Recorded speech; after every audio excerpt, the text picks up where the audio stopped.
Bismillahirrahmanirrahim. Assalamualaikum warahmatullahi wabarakatuh. Alhamdulillah rabbil alamin wassalatu wassalamu ala rasulillah wa ala alihi Muhammad. Insyaallah kita teruskan lagi majelis umum yaitu majelis keluargaan hadis pada malam ini ataupun pusingan yang kedua. Setelah kita selesai pembinaan yang pertama tadi, yaitu gerakan syarah hadis Muhammad. Di kali ini kita teruskan dengan syarahan Sulasiyah dari Imam Bukhari. Macam mana kita buat? Daripada baca aja kan syarat dia kan. Dan juga untuk Muhammad. Dan semua terhadap kepada yang semua. Ya. Yaitu ada sedikit kesilapan percetakan. Macam mana? Artik dia? Sini bagi lagi kan? Soal asli. Maknanya ada syarah juga? Syarah sebab kita ada masa kat sini. Sampai pukul 10 kan? Ya. Kita sebanyak ni. Saya rasa kita baca syarat dulu habis, lalu kita syarah kalau ada masa.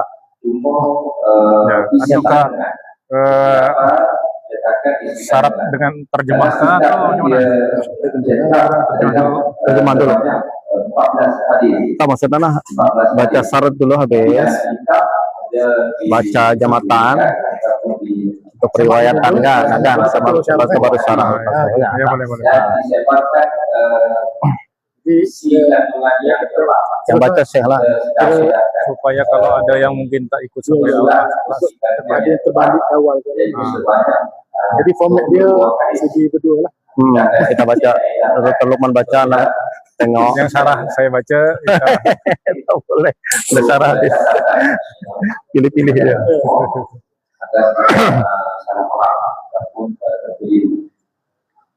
Itu saja sebenarnya kesilapan percetakan pada surat isikan saja. Jadi insyaallah kita teruskan rampung yang akan masuk dengan ini majlis Ijazah sanad Sulasiyah.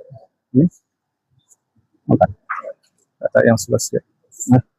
kita akan teruskan untuk pusingan yang kedua, yaitu terhadap riwayat hadis dan syarah Sulasiyah dan Imam Bukhari. Dan ini majlis menyebut silakan kalau masuk pada Syekh.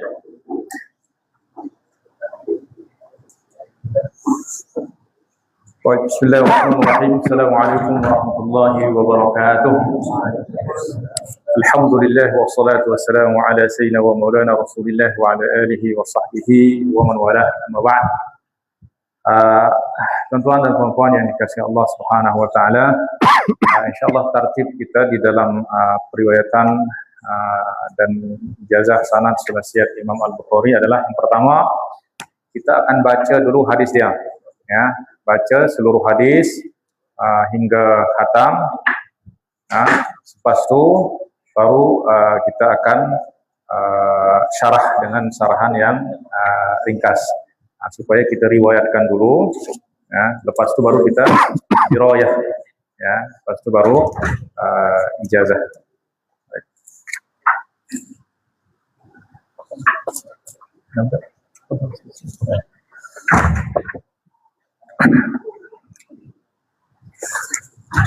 Bismillah.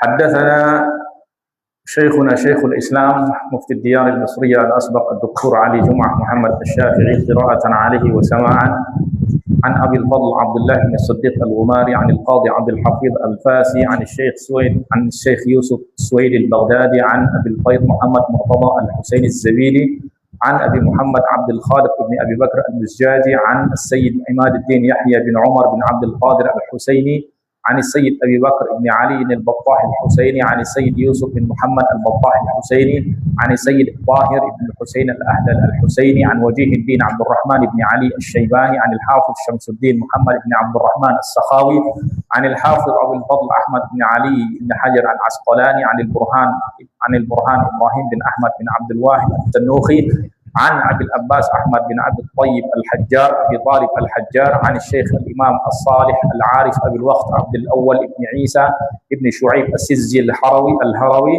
عن أبي الحسن عبد الرحمن بن محمد بن المظفر الداودي عن أبي محمد عبد الله بن أحمد بن حموي السرخسي عن أبي عبد الله محمد بن يوسف بن مطر الفربي عن الإمام الحافظ الحجة أبي عبد الله محمد بن إسماعيل بن إبراهيم بن المغيرة بن بردزبة البخاري مولاهم الجعفي رحمه الله تعالى قال حدثنا المكي بن إبراهيم أو حدثنا مكي بن إبراهيم قال حدثنا يزيد بن أبي عبيد عن سلمة رضي الله عنه قال سمعت النبي صلى الله عليه وسلم يقول من يقل علي ما لم أقل فليتبوأ مقعده من النار.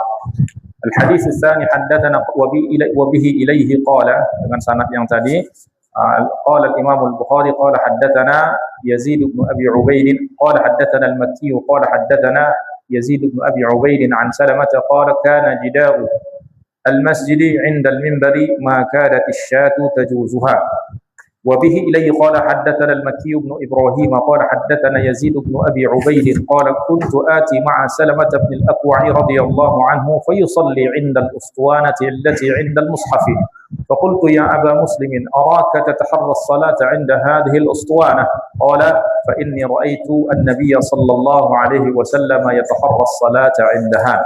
الحديث الرابع وبه إليه قال حدثنا المكي بن إبراهيم قال حدثنا يزيد بن أبي عبيد عن سلمة قال كنا نصلي مع النبي صلى الله عليه وسلم المغرب إذا توارت بالحجاب.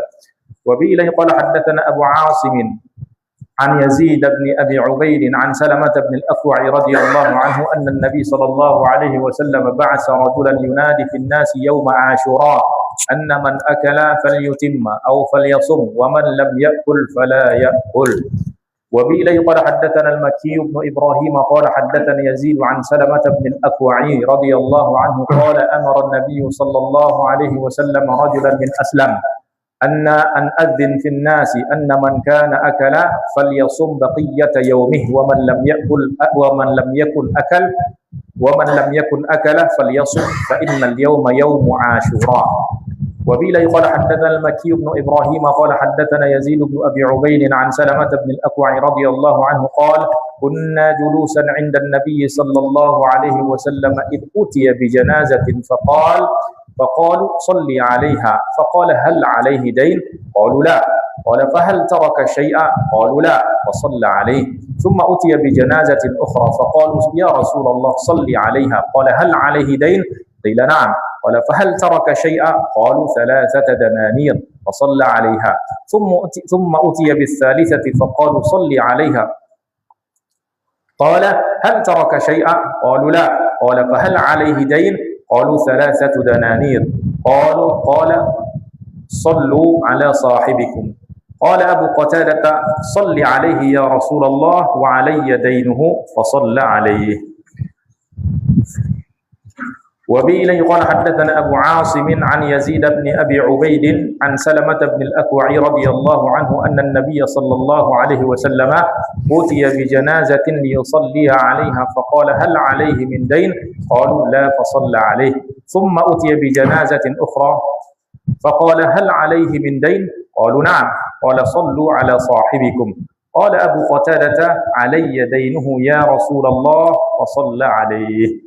وبإليه قال حدثنا أبو عاصم الضحاك بن مخلد عن يزيد بن أبي عبيد عن سلمة بن الأكوع رضي الله عنه أن النبي صلى الله عليه وسلم رأى نيرانا توقد يوم خيبر قال على ما توقد هذه النيران؟ قالوا على الحمر الإنسية. قال اكسروها وأهرقوها. قال ألا نهرقوها أو نهريقوها ونغسلها؟ قال اغسلوا.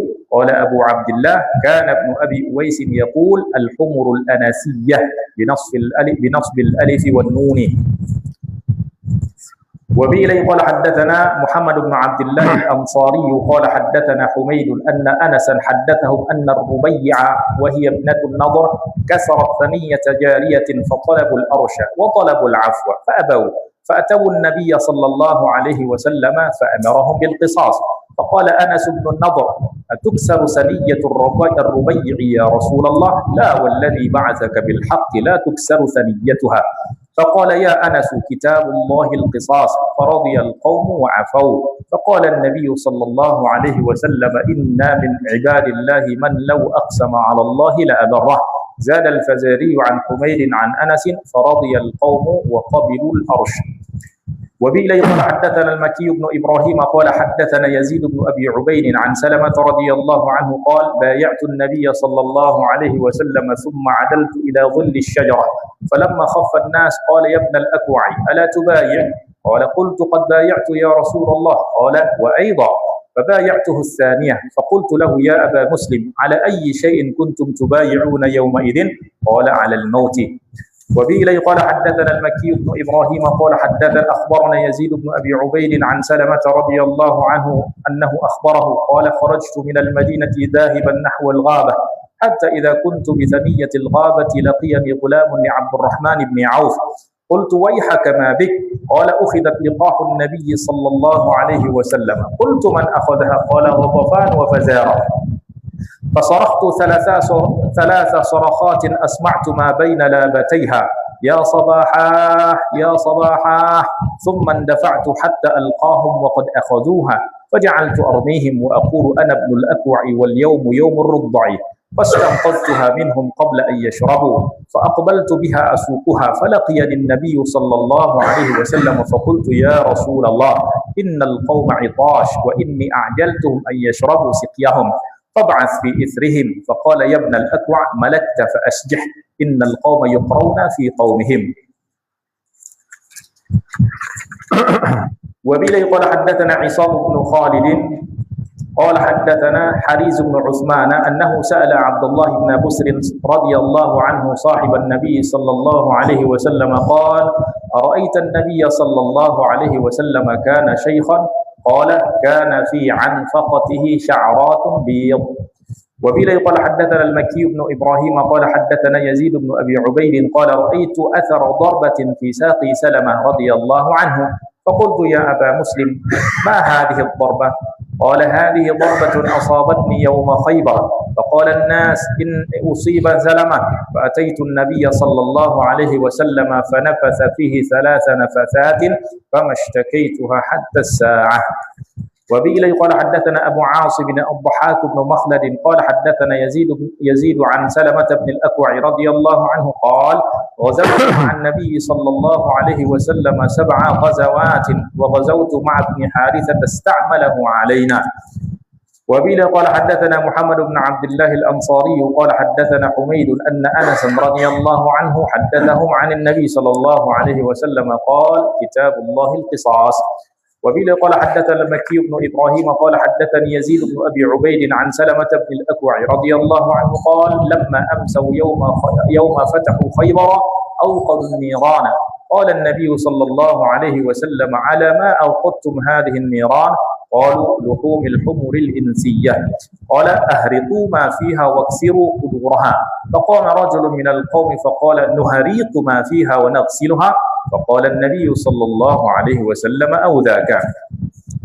وبه قال حدثنا أبو عاصم عن يزيد بن أبي عبيد عن سلمة بن الأكوع رضي الله عنه قال: قال النبي صلى الله عليه وسلم: من ضحى منكم فلا يصبحن بعد 3 وفي بيته منه شيء. فلما كان العام المقبل قالوا: يا رسول الله نفعل كما فعلنا العام الماضي؟ قال: كلوا وأطعموا وادخروا، فإن ذلك العام كان بالناس جهد فأردت أن تعينوا فيها. وبه قال حدثنا المكي بن إبراهيم قال حدثنا يزيد بن أبي عبيد عن سلمة رضي الله عنه قال: خرجنا مع النبي صلى الله عليه وسلم إلى خيبر، فقال رجل منهم: أسمعنا يا عامر من هنيهاتك.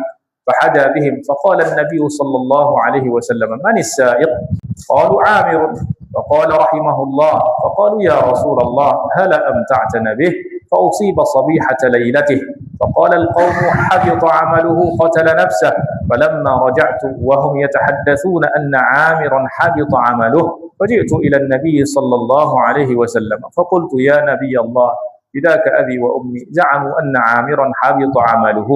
فقال كذب من قالها إن له لأجرين اثنين إنه لجاهد مجاهد وأي قتل يزيده عليه. وبه قال حدثنا الأنصاري قال حدثنا حميد عن أنس رضي الله عنه أن ابنة النضر لطمت جارية فكسرت ثريتها فأتوا النبي صلى الله عليه وسلم فأمر بالقصاص. وبه إليه قال حدثنا أبو عاصم عن يزيد بن أبي عبيد عن سلمة رضي الله عنه قال بايعنا النبي صلى الله عليه وسلم تحت الشجرة فقال لي يا سلمة ألا تبايع؟ قلت يا رسول الله قد بايعت في الأول قال وفي الثاني. الحديث الأخير. وبه إليه قال حدثنا خلاد بن يحيى عن عيسى بن طمهان قال سمعت أنس بن مالك رضي الله عنه يقول نزلت آية الحجاب في زينب بنت جحش وأطعم عليها يومئذ خبزا ولحما وكانت تفخر على نساء النبي صلى الله عليه وسلم وكانت تقول إن الله أنكحني في السماء والحمد لله رب العالمين. Ijazah Syekh. Ijazah. Ada tuh. Ya, alhamdulillah kita sudah mendengar ya sama secara sempurna sulasiyat Al-Imam Al-Bukhari dengan sanad yang tadi saya sebutkan di awal yang saya riwayatkan daripada Syekhuna Dr. Adi Jum'ah ya, dan juga saya riwayatkan daripada Syekhuna Muhammad Ibrahim Abdul Ba'is Al-Kattani. Beliau meriwayatkan daripada Syekh Yasin Al-Fadani, juga daripada Syekh Abdullah bin Siddiq Al-Ghumari, juga daripada Syekh Ahmad bin Abdul Rahman bin Abdul Kabir Al-Kattani dengan sanad yang tersambung kepada Al-Imam Al-Bukhari. Dan juga saya riwayatkan daripada Syekhuna Dr. Usamah Sayyid Al-Azhari. Maka Al-Fakir mengijazahkan sulasiyat Al-Imam Al-Bukhari dengan sanad yang bersambung kepada Imam Al-Bukhari. Semoga kita juga dihimpunkan bersama semua para ulama yang ada di dalam sanad yang menghubungkan kita kepada Rasulullah sallallahu alaihi wasallam. Ajas hukum.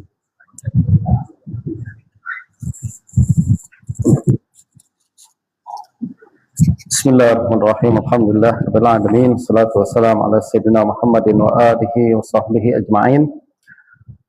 Saya akan meriwayatkan hadis musalsal sanad sulasiyat Imam Bukhari dengan sanad yang lain, dan saya telah membaca buku ini dari kepada Syekh Muhammad Muti' Al-Hafiz Ad-Dimashqi.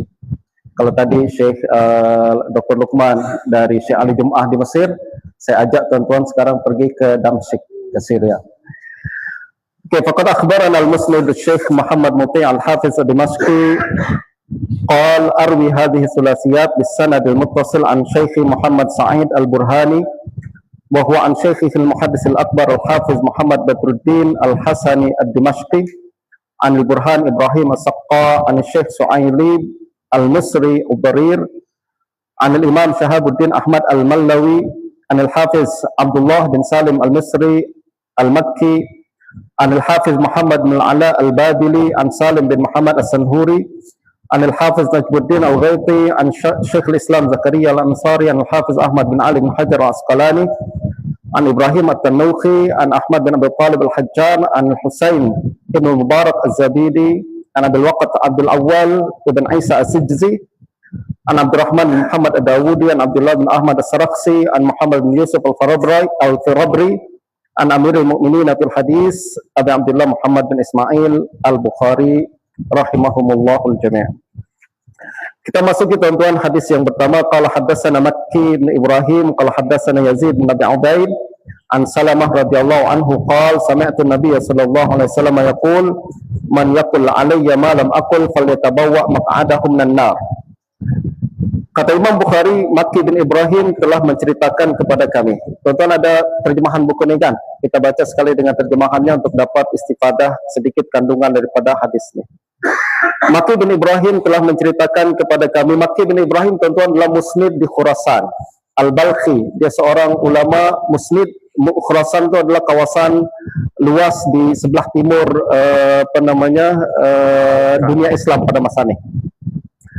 Makki bin Ibrahim, beliau hafiz, muslim, alim, siqah, dan beliau juga terkenal sering melakukan ibadah haji.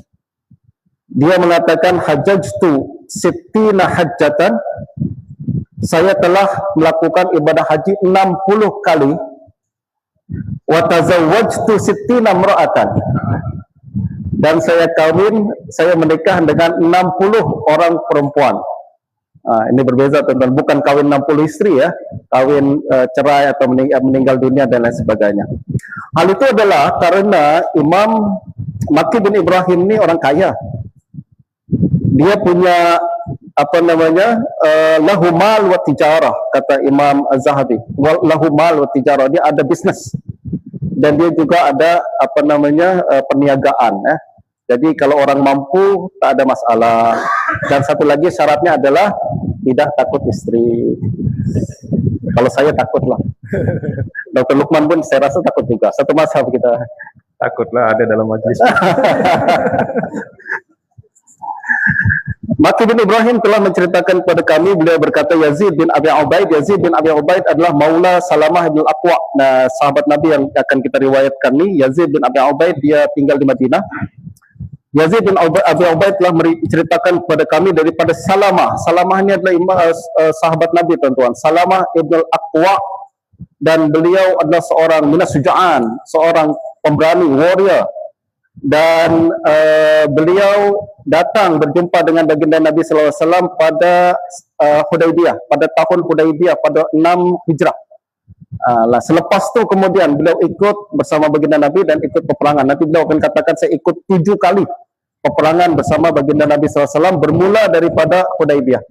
Hudaybiyah, tuan-tuan, nanti kita akan cerita panjang Hudaybiyah ini. Dia ada banyak cerita berkenaan perkara ini. Bagaimana baginda Nabi SAW asalnya bermimpi selepas duduk di Madinah selama 6 tahun hijrah, Nabi mimpi melakukan umrah. Dan mimpi Nabi adalah wahyu, ya kan? Justru Nabi kumpul para sahabat sebanyak kira-kira 500 orang, kemudian mereka pergi untuk melakukan umrah. Tapi di tengah jalan mereka dihalang di Hudaybiyah tu.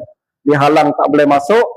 Akhirnya berlakulah perjanjian Hudaybiyah, ya kan? Antaranya adalah tak boleh umrah pada tahun tersebut, umrah pada tahun hadapan, gencatan senjata selama 10 tahun, dan siapa yang nak ikut kumpulan umat Islam dibenarkan, nak ikut kumpulan ahli Mekah pun dibenarkan. Hudaybiyah ni kemudian menjadi asas penundukan kota Mekah pada tahun 8 Hijrah. Nah, Salamah ikut dalam Hudaybiyah tersebut, dan pada masa itu pun berlaku Bai'atul Ridwan, ya kan?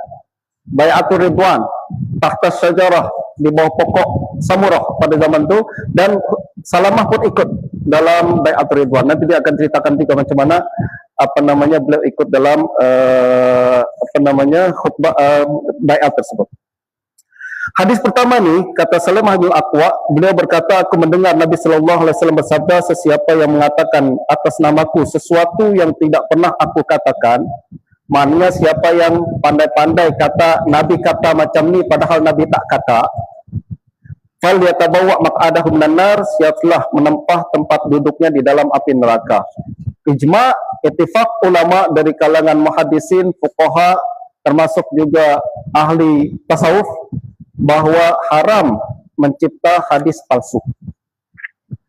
Haram juga meriwayatkan hadis palsu melainkan dengan niat untuk menjelaskan kepalsuannya. Bagi orang yang tahu dia palsu, kalau dia tak tahu dia palsu macam mana, tanya pada Ustaz Dr. Lukman, pakar dalam hadis. Kata Dr. Lukman, ni palsu. Tuan-tuan jangan sebar lagi. Tapi saya sudah sebar, Ustaz, dosa kata orang tak tahu tak berdosa lah kan. Tapi kalau dah bagi tahu masih degil juga, itu ada berdosa. Nah, ini hadis pertama sangat penting, sekaligus memberikan kita asas dalam ilmu hadis, kepentingan untuk berhati-hati meriwayatkan hadis daripada Nabi sallallahu alaihi wasallam. Wa bihi qala haddatsana al-Makki qala haddatsana Yazid bin Abi Ubaid an Salamah radhiyallahu anhu qala kana jidarul masjid indal minbar ma kadat asyatu tajuzuha. Sanad yang sama daripada Makki bin Ibrahim, daripada Yazid bin Ubaid, daripada Salamah ibn al-Aqwa. Tuan-tuan kena hafal, dah hafalkan sanadnya kan? Tadi kita dah ingat, Maki bin Ibrahim, an Yazid bin Abi Ubaid, an Salamah. 3 aja. Siapa kata hafal sanad susah? Susah ke senang? Susah juga. Allah. Okey, Maki telah menceritakan kepada kami, beliau berkata Yazid bin Abi Ubaid telah menceritakan kepada kami daripada Salamah, beliau berkata dinding masjid yang berhampiran dengan mimbar itu begitu dekat sehingga seekor kambing pun hampir tidak dapat melaluinya. Ini berkaitan dengan sutra. Betul ya, betul mana? Berkaitan dengan sutra. Sutra itu mesti dekat antara kita dengan sutra tersebut, ya. Jangan jauh sangat. Kita solat misalkan menghadap dinding, antara kita dengan dinding jangan jauh sangat. Dekatlah sikit. Sebab antara kita dengan sutra orang tak boleh lalu. Haram orang putuskan lalu memisahkan antara seseorang dengan sutra dia. Sutra adalah tempat yang kita letak untuk jadi penghalang salat, ya kan?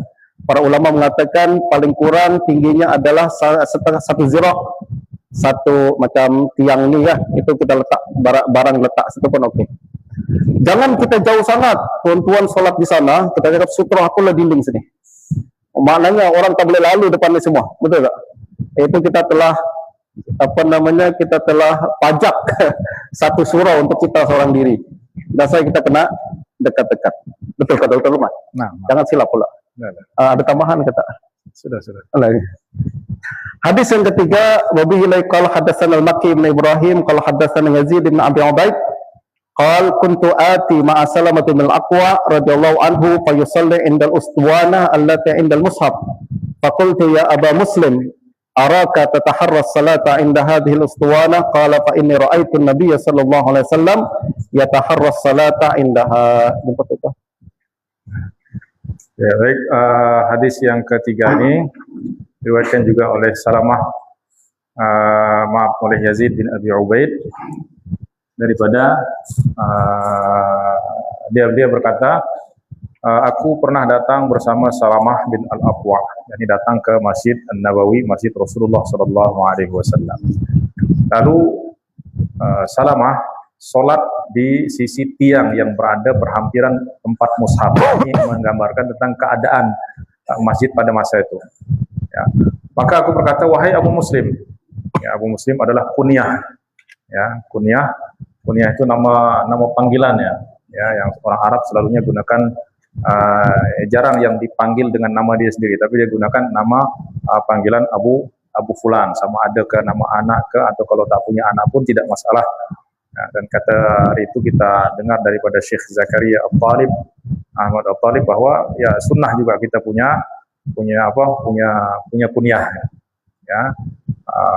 Walaupun itu adalah memang tradisi orang Arab, tetapi juga digunakan oleh Rasulullah sallallahu alaihi wasallam. Kunyah Rasulullah adalah Abul Qasim sallallahu alaihi wasallam. Jadi kata, wahai Abu Muslim, aku melihat engkau sengaja memilih untuk sholat di dekat tiang ini. Ya, seakan-akan seolah-olah tidak ada tempat lain. Kenapa pilih dekat tiang ini? Maka beliau menjawab, sesungguhnya aku pernah melihat Nabi sallallahu alaihi wasallam sengaja memilih untuk sholat di sisinya. Nah, ini menggambarkan tentang hirs, kesungguhan dan semangat para sahabat di dalam mengikuti Rasulullah sallallahu alaihi wasallam. Bahkan setiap jejak, setiap perbuatan, setiap apa yang dilakukan oleh Rasulullah, di mana Rasulullah sholat, di mana Rasulullah berteduh, di mana itu mereka berusaha untuk mengikuti Rasulullah sallallahu alaihi wasallam. Sebab mengikuti Rasulullah sallallahu alaihi wasallam ini adalah jalan keselamatan utama kita. Ya, yang kalau kita terlepas satu langkah saja, itu peluang kita tak selamat. Saya selalu bagi analogi macam ini. Seperti kita di dunia ini banyak benda-benda yang membahayakan kita. Kalau kita tidak tahu langkah Rasulullah di sana, maknanya sunnah Rasulullah sallallahu alaihi wasallam di sana, maka kita akan binasa, kita akan celaka. Saya umpamakan seperti kita jalan di satu jalan yang dia banyak periuk api. Ya. Kami sebut ranjau. Ya, periuk api. Dan kita tidak tahu di mana periuk api itu ditanam. Boleh kita berjalan tak di sana? Berani tak kita berjalan? Tidak berani. Kemudian ada seseorang kata, jom ikut aku tahu tempat dia. Aku tahu di mana letak dia. Maka apa yang kita buat? Kita tengok di mana dia letak kaki. Bahkan kita tidak akan berani berkedip. So apa? Berkedip sekali dah hilang satu langkah. Hilang satu langkah maknanya kita boleh meretup. Maka macam itu juga kita mengikuti Rasulullah Sallallahu Alaihi Wasallam itu adalah ya setiap langkah, setiap jejak Rasulullah Sallallahu Alaihi Wasallam sama ada dalam akhlak, dalam ibadah, dalam muamalah, dalam segala hal. Ya, kita berupaya untuk mengikuti Rasulullah Sallallahu Alaihi Wasallam. Nah, ini juga menggambarkan tentang keadaan masjid pada hari itu, seperti yang dijelaskan oleh Imam Ibnu Rajab. Jadi di dalam Raudhah itu ada 4 tiang. Ada 4 tiang. Yang pertama nama dia tiang Al-Mukhallaqah, yang juga dikenali dengan tiang Al-Muhajirin, karena beberapa pembesar Muhajirin selalu duduk dan sholat di sisinya. Ya. Dan juga disebut dengan tiang Aisyah. Dan Rasulullah Sallallahu Alaihi Wasallam juga sering sholat fardu menghadap kepadanya selama belasan tahun selepas peralihan kiblat. Itu menghadap kepada, maknanya menjadikan tiang itu sebagai sutroh. Ya. Dan kedudukan dia ada di tengah Raudhah ya di kala itu. Yang kedua ada tiang, namanya di tiang Taubat. Nah, yaitu tiang yang padanya Abu Lubabah mengikat dirinya sehingga Allah menerima taubatnya. Abu Lubabah ini adalah seorang sahabat yang dahulu tidak ikut serta di dalam perang Tabuk, ya, dan tanpa uzur bersama Ka'ab bin Malik dan seorang lagi. Nah, sehingga dalam kisah yang sangat masyhur di sana, apabila Rasulullah Shallallahu Alaihi Wasallam balik daripada perang Tabuk, maka semua orang munafik yang tidak ikut serta dalam perang datang kepada Rasulullah memberikan alasan masing-masing. Saya tak dapat ikut sebab ini. Dia berbohong supaya apa? Supaya tidak dimarahi tidak dimurkai oleh Rasulullah Sallallahu Alaihi Wasallam. Hanya Rasulullah, ya sudah, Allah menyerahkan kepada zahir apa yang mereka katakan. Tetapi apabila tiba Ka'ab bin Malik, kemudian Abu Lubabah, sebab mereka adalah para sahabat-sahabat yang salihin, mereka tak berani berbohong. Kalau aku berbohong sekarang, mungkin aku selamat daripada marah Rasulullah. Mungkin Rasulullah tak marah aku, tapi aku tak akan selamat daripada murka Allah Subhanahu Wa Taala. Ya, akhirnya mereka pun berkata jujur bahwa saya tak dapat menyertai Rasulullah bukan karena ada halangan, karena akhirnya Rasulullah Sallallahu Alaihi Wasallam sudah, ya, maka disuruh pergi tanpa Rasulullah Sallallahu Alaihi Wasallam mengatakan apa-apa kepada mereka. Ya, sehingga Allah wahyukan kepada Rasulullah Sallallahu Alaihi Wasallam untuk mengasingkan semua orang itu, tak boleh ada yang bercakap. Ya, dipulaukan, ya, dipulaukan. Tidak ada orang yang boleh bercakap. Datang masjid, tidak ada seorang pun yang boleh bercakap. Ya, bayangkan, ya. Lepas itu diperintahkan pula istri dia pun kena asingkan daripada istri dia. Ya, kena asingkan. Nah, maka Abu Lubabah akhirnya mengikat diri dia di tiang dan berkata, saya tidak akan melepas diri sehingga Allah terima taubat saya. Ya, maka itu disebut sebagai tiang taubat. Ya, tiang taubat. Baik, hadis yang keempat. وبه قال حدثنا المكي بن إبراهيم قال حدثنا يزيد بن أبي عبيد عن سلمة رضي الله عنه قال كنا نصلي مع النبي صلى الله عليه وسلم المغرب إذا توارت بالحجاب. Maki bin Ibrahim telah menceritakan kepada kami, beliau berkata Yazid bin Abi Ubaid telah menceritakan kepada kami daripada Salamah radhiyallahu anhu, beliau berkata kami menunaikan salat maghrib bersama Nabi sallallahu alaihi wasallam apabila matahari telah terlindung di sebalik ufuk. Ringkasnya adalah hadis ini memberitahu Nabi salat maghrib itu apabila matahari betul-betul terbenam, dan tak nampak lagi. Itu berkaitan dengan waktu salat maghrib. Hadis yang kelima, وبه قال حدثنا أبو عاصم عن يزيد بن أبي عبيد عن سلمة بن الأكوع رضي الله عنه أن النبي صلى الله عليه وسلم بعث رجلا ينادي في الناس يوم عاشوراء أن من أكل فليتم أو فليصم ومن لم يأكل فلا يأكل. Abu Asim, ini berbeza sedikit sanad dia. Tadi Makki bin Ibrahim, ya kan, dari Yazid bin Abi Ubaid. Sekarang Abu Asim an Yazid bin Abi Ubaid. Siapa Abu Asim? Abu Asim, tuan-tuan, adalah Dhahhak bin Makhlad. seorang guru senior Imam Bukhari, dan dikenal dengan sebutan kunyah dia Abu Asim, dan gelaran dia, laqab dia An-Nabil. Nabil itu maknanya orang apa namanya? Apa Nabil bahasa Sabah? Dia orang yang cerdik. Orang cerdik, pandai, itu Nabil. Jadi kalau kenapa dia disebut An-Nabil? Sebab satu hari dia mengaji bersama Imam Ibnu Jurayj. Lalu kemudian ramai orang-orang hadir di majlis tersebut. Tiba-tiba ada gajah lalu di situ. Istilah kita sekarang ini ada keramaian lah tuan-tuan, ada orang ada perayaan, festival atau apa kan, ada gajah. Gajah ni di Arab kan jarang-jarang kita nampak gajah. Unta hari-hari kita nampak kan. Gajah jarang-jarang. Justru orang yang ada dalam majlis tu keluar semua tengok gajah. Kecuali Abu Asim, dia stay di tempat tu. Kata Ibnu Jurayj, awak tak nak tengok gajah ke? Dia cakap apa? Gajah nanti saya boleh tengok lain masa. Tapi tuan guru ni tak ada masa lain. Cuma satu-satunya di dunia ni. Saya kena kekal sama tuan guru. Itu yang kata Ibnu Jurayj, An-Nabil. Cerdik ni budak ni. Tuan-tuan. Cerdik budak ni. Ya, sebab dia tahu apa yang dia inginkan. Apa yang dia objektif yang dia inginkan daripada pengajian tersebut. Nah, Abu Asim tuan-tuan, dia banyak riwayat hidup, nasihat-nasihat beliau yang sangat penting untuk kita jadikan sebagai rujukan. Sebab sekali lagi, nama perawi ini bukan sekedar nama, dia ada cerita di situ kan. Saya nak bagi sikit. Abu Asim mengatakan antara ucapan dia, "Muz aqaltu anal ghibah haram magtabtu ahadan." Sejak saya tahu ghibah hukumnya haram, tak pernah saya ghibah satu orang pun. Sejak saya tahu mengumpat ni haram, saya tak pernah mengumpat satu orang pun. Ini orang warak tuan-tuan.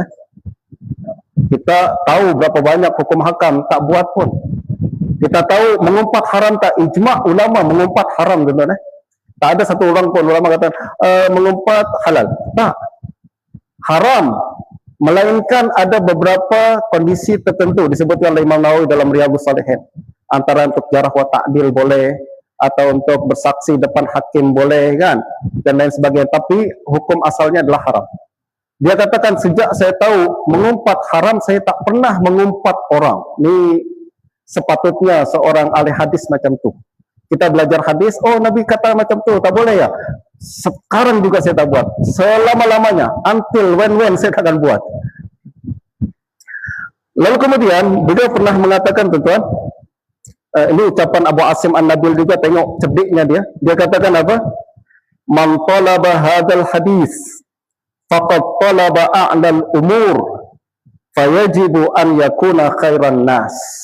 Orang yang belajar hadis, dia telah belajar perkara yang paling mulia. Justru sepatutnya pelajar hadis adalah orang-orang yang terbaik. Kita belajar hadis, punya sanad lagi. Sanad dari Mesir, sanad dari Syam, hari-hari dengar si fulan, imam, siqah dan sebagainya, tapi perangai kita tak ada satu pun mirip para imam tu. Malu lah tuan-tuan kan. Justru orang yang belajar hadis, hari-hari dengar hadis Nabi, hari-hari dengar akhlak Nabi, hari-hari dengar riwayat hidup para ulama a'immah kita yang meriwayatkan hadis, nama kita pun dah berganding dengan nama dia. Takkan perangai kita masih macam ni kan, malu tuan-tuan. Dulu Imam Auza'i pernah mengatakan, apabila masih belajar lagi, apabila kami orang biasa lagi, kami masih boleh tawa-tawa di depan orang ramai. Tapi selepas kami dah jadi panutan orang, nak senyum pun takut. Ya tak? That's why kita pun sekarang dah jadi, oh, awak dah belajar agama, malulah masih lepak-lepak lagi di tempat ni, masih buat perkara-perkara macam orang tak mengaji. Kena berbeza. Orang mengaji kena berbeza akhlak dan adab dia. Pakaian pun kena beza, betul tak? Nah, ini yang di antara nasihat daripada siapa? Abu Asim yang kita baca hadisnya pada hari ini. Hadis keberapa tadi? 5 kan? Alamak, masih ada 20 lagi hadis. Qala haddatsana Abu Asim an Yazid bin Abi Ubaid an Salam bin Al-Aqwa radhiyallahu anhu anna Nabiy sallallahu alaihi wasallam ba'atsa rajulan yunadi fin nasi yauma Asyura. Salamah bin Al-Aqwa mengatakan Nabi pernah mengutus seorang lelaki untuk menyeru kepada orang ramai pada hari Asyura. Hari Asyura adalah hari ke-10 dari bulan Muharram. Hari Asyura disunatkan pada masa itu kita berpuasa. Pada hari ini hukumnya sunat. Dulu di masa Nabi, awal-awal Nabi hijrah hukumnya wajib. That's why ini yang kata Salamah bin Aqwa, pada hari Asyura Nabi mengutus seseorang kepada orang ramai. Dia mengatakan siapa yang telah makan maka hendaklah dia menyempurnakan puasanya atau terus berpuasa. Dan siapa yang belum makan jangan makan. Jadi pada hari Asyura itu yang dah makan jangan makan sampai petang. Tapi kalau yang belum makan dah puasa terus. Betul tak? Puasa terus. Ini pada asalnya adalah wajib dulu Asyura, kemudian dimansuh dengan puasa Ramadan. Dan kemungkinan ini juga berkaitan dengan puasa Asyura selepas itu dihukumkan sebagai hukum sunat.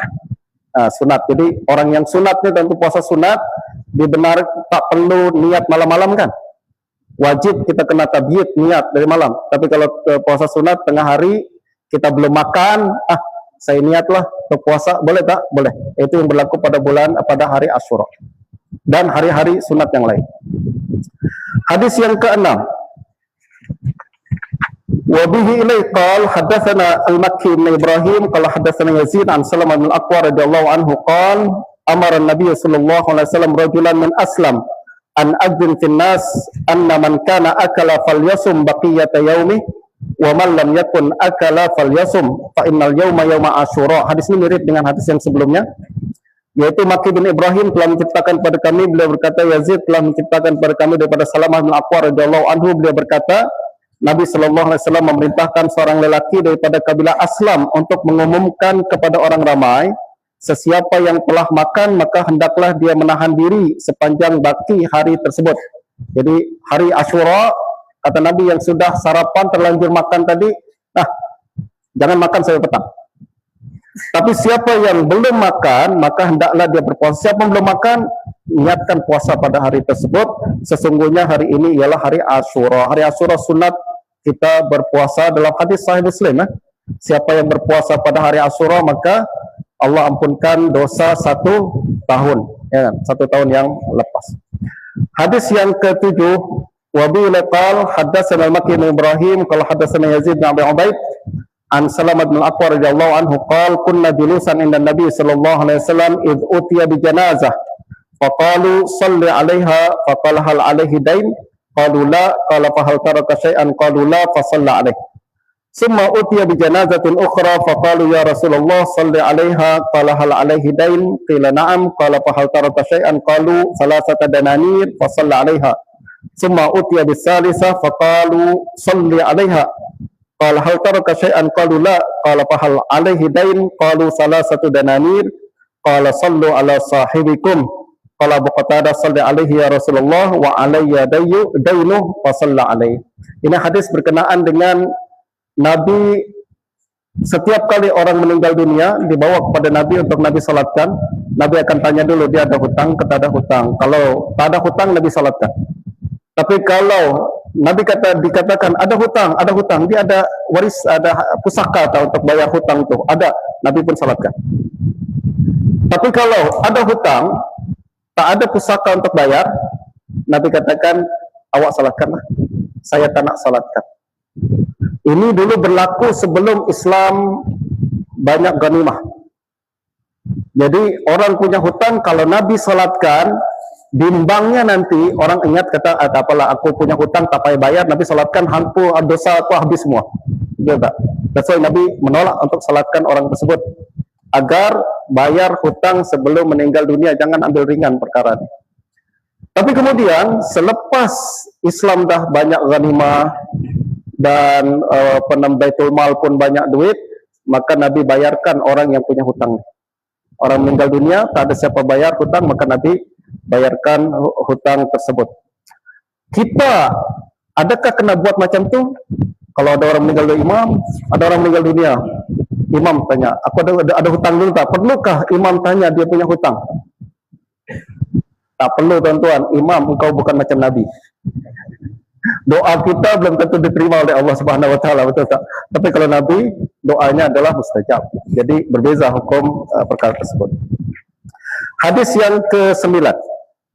9 ke betul? 8. Saya nak cepat khatam saja. Wa bihi qala hadatsana Abu Asim an Yazid ibn Abi Ubaid an Salam al-Aqwa radhiyallahu anhu anna Nabiy sallallahu alaihi wasallam utiya bi janazah liyusalli 'alaiha faqala hal 'alaihi min dain qalu la fa shalla 'alaihi thumma utiya bi janazatin ukhra faqala hal 'alaihi min dain qalu na'am qala sallu 'ala sahibikum qala Abu Qatadah 'alayya dainuhu ya Rasulullah fa shalla 'alaihi. Hadis ini sama dengan hadis sebelumnya. Hadis yang ke-9 kalau hadatsana Abu Asim bin Dhahhak, Abu Asim Ad-Dhahhak Ibn Makhlad, ya kan? Kalau tadi cuma Abu Asim saja, ini Ad-Dhahhak Ibn Makhlad An-Nabil yang tuan-tuan dah kenal sekarang ni. An Yazid bin Abi Ubaid an Salam bin Al-Aqwa radhiyallahu anhu anna Nabiy sallallahu alaihi wasallam ra'a niranan tuqadu yawm Khaybar. Qala ala ma tuqadu hadhihi niran? Qalu ala al-humur al-insiyah. Qala iksiruha wa ahrikuha. Qalu ala nuhriquha wa nagsiluha. Qala agsilu. Qala Abu Abdullah kana ibn Abi Uwais. Abu Abdullah ini adalah Imam Bukhari, ya. Qala Abu Abdullah Imam Bukhari kana ibn Abi Uwais yaqul al-humurul anasiyah binasbil alifi wan nun.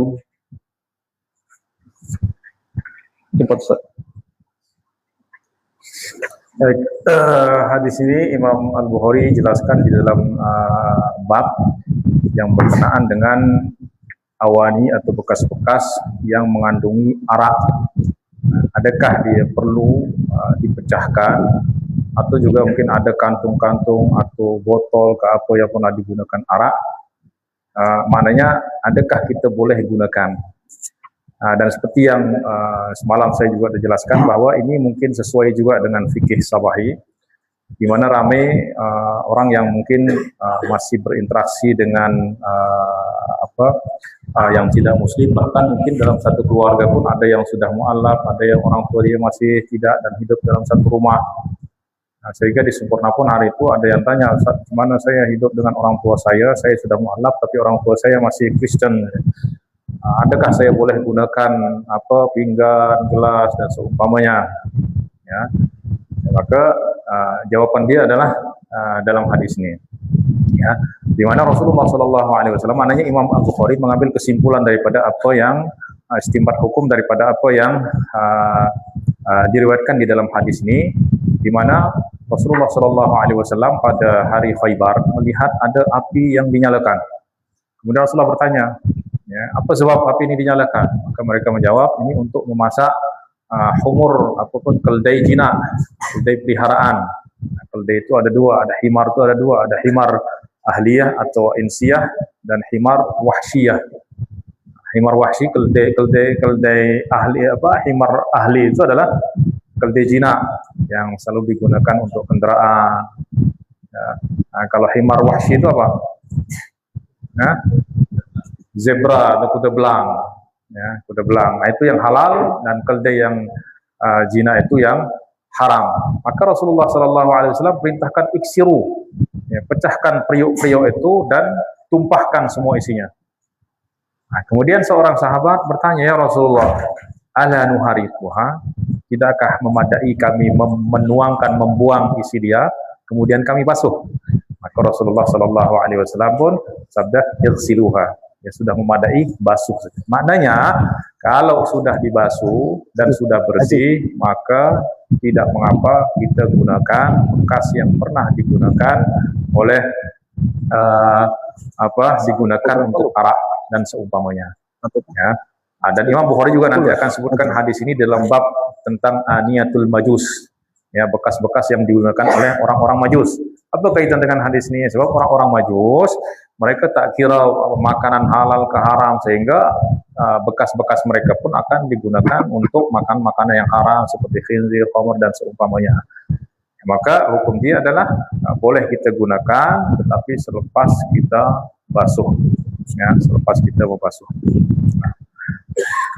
وبه قال حدثنا محمد بن عبد الله الأنصاري قال حدثنا حميد أن أنسا حدثهم أن الربيع وهي ابنة النضر كسرت ثنية جارية وطلبوا الأرش وطلبوا العفو فأبوا فأتوا النبي صلى الله عليه وسلم فأمرهم بالقصاص فقال أنس بن النضر أتكسر ثنية الربيع يا رسول الله لا والذي بعثك بالحق لا تكسر ثنيتها فقال يا أنس كتاب الله القصاص فرضي القوم وعفوا فقال النبي صلى الله عليه وسلم إنا من عباد الله من لو أقسم على الله لأبره زاد الفزاري عن حميد عن أنس فرضي القوم وقبلوا الأرش.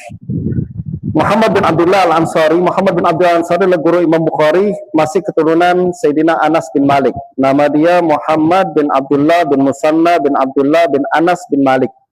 Jadi keturunan Sayyidina Anas bin Malik. Dia meriwayatkan di sini, beliau berkata Humaid telah menceritakan kepadaku. Humaid adalah Humaid bin Abi Humaid At-Tawil. Nama dia Humaid bin Abi Humaid At-Tawil. Disebut At-Tawil maksudnya tinggi. Humaid yang tinggi, sebenarnya dia tak tinggi. Kenapa dia disebut tinggi? Sebab jiran dia pendek. Jadi nak bezakan Humaid yang pendek ke Humaid yang tinggi. Jadi dia salah, oh dia anak Humaid yang tinggi. Dan dia seorang imam yang siqah, alim, saleh. Nanti kita akan bincang pada masa yang lain. Dan dikatakan dia meninggal dunia dalam keadaan tengah solat. Tengah berdiri solat, meninggal dunia. Itu adalah umniyah atau harapan setiap orang mukmin, ya. Meninggal dunia dalam keadaan taat kepada Allah Subhanahu wa taala. Nah, beliau menceritakan daripada Anas bin Malik bahwa Rubayyi binti An-Nadhr.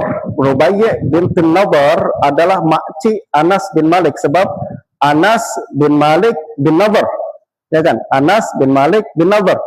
Yang ini Rubayyi binti Nadhr. Nanti ada lagi Anas bin Nadhr, ya kan? Nanti ini cerita berkenaan dengan pakcik dan makciknya Anas bin Malik. Jadi ceritanya tuan-tuan, Rubayyi binti Nadhr, yaitu anak perempuan Nadhr, maksudnya makcik Anas bin Malik, telah mematahkan gigi hadapan seorang hamba perempuan. Jadi dia kelahi, pukul orang, patah gigi depan perempuan tu. Nah, ahli keluarga perempuan tersebut tuntut ganti rugi.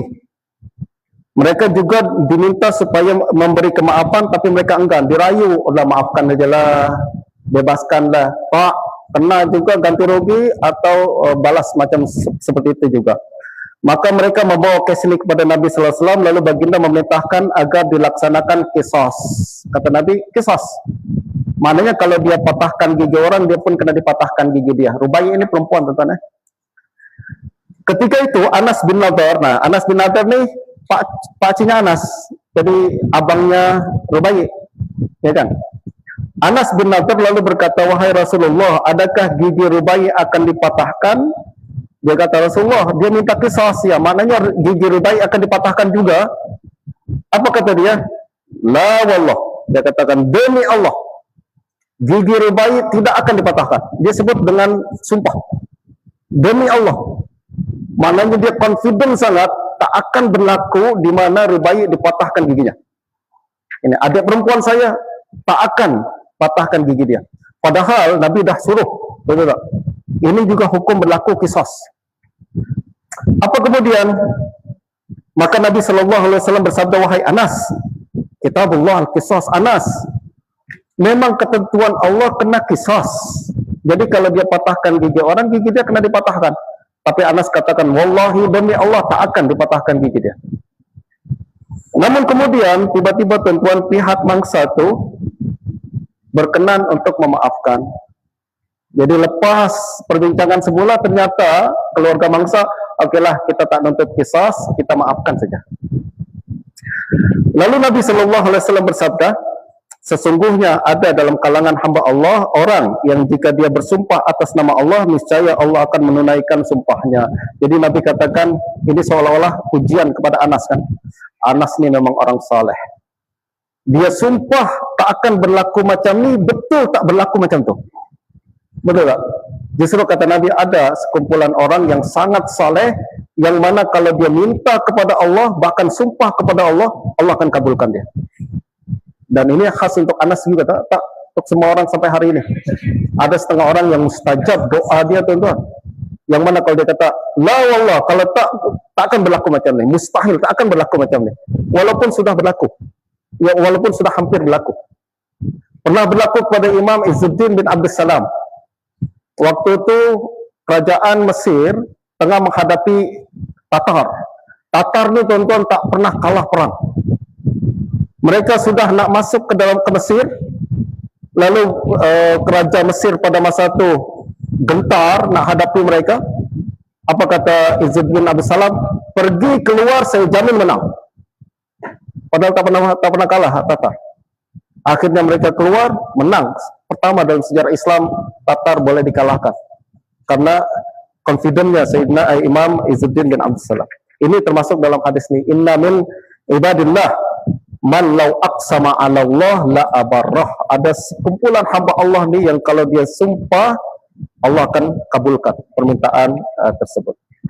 Hadis yang ke-11 tuan-tuan, qala hadatsana al-Makki bin Ibrahim qala hadatsana Yazid bin Abi Ubaid an Salamah radhiyallahu anhu qala bay'atu an-nabiy sallallahu alaihi wasallam thumma adaltu ila dhilli asy-syajarah falamma khaffa an-nas qala ya ibn al-Aqwa ala tubayyi' qala qultu qad bay'atu ya Rasulullah qala wa aidan fa bay'atuhu thaniyah fa qultu lahu ya Aba Muslim فقلت له يا أبا مسلم على أي شيء كنتم تبايعون يومئذ قال على الموت.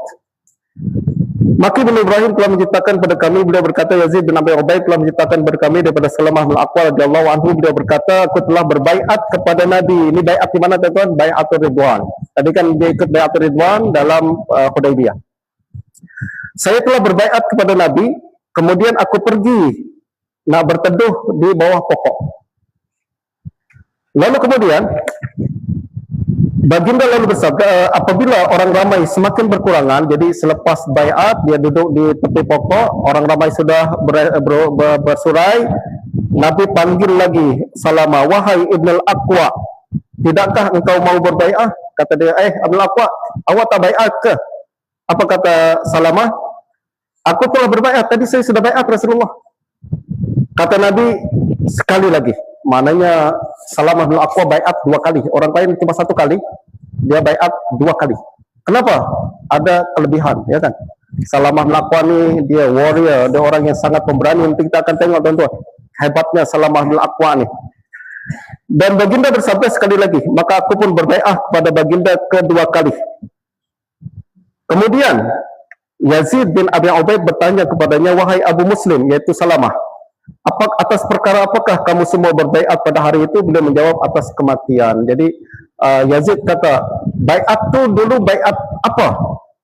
Kata Salamah, kami berbaiat siap mati untuk baginda Nabi. Atas kematian itu siap mati untuk baginda Nabi. Tuan-tuan, ada seorang sahabat atau pemurid Salamah yang lain bernama Abdurrahman ibn Razin. Beliau katakan, satu hari kami datang ke rumah Salamah ibn al-Aqwa, lalu kemudian Salamah keluarkan tangan dia. Tangan sangat besar tuan-tuan, kasar, besar, sangat besar, kasar, macam kaki unta. Lalu dia katakan, tangan inilah dulu saya telah berbaiat kepada Nabi. Lalu orang itu pun kemudian ambil tangan tersebut, dicium. Maknanya untuk apa? Tabaruk dengan baginda Nabi sallallahu alaihi wasallam. Jadi dicium. Ya, ini menunjukkan para tabi'in dulu tuan-tuan, mereka sangat rindu pada Nabi sallallahu alaihi wasallam. Tak jumpa Nabi, jumpa orang yang pernah jumpa Nabi. Tak mampu untuk berjabat tangan dengan Nabi, saya jabat tangan orang yang pernah berjabat tangan Nabi. Justru mereka cium tangan tersebut pula. Ini adalah kelebihan para para sahabat, dan ini satu kebiasaan para salafus saleh juga. Mereka kalau bayangkan baginda Nabi, mereka sangat rindu dan sering menetiskan air mata, macam Ayyub bin Abi Tamim As-Sakhtiyani di Mesir, di Basrah. Dia kalau bercerita, riwayatkan hadis, memang hati dia halus, dia tak boleh tahan. Dan begitu juga guru kami Syekh Dr. Nuruddin Ikhtar di setiap kali cerita tentang hadis Nabi, kita akan susah. Syekh kita dah umur 80 tahun kan, jadi halus sangat hati mereka. Justru belajar hadis bukan sekadar belajar hadis ya, tapi macam mana kita belajar adab daripada para ulama.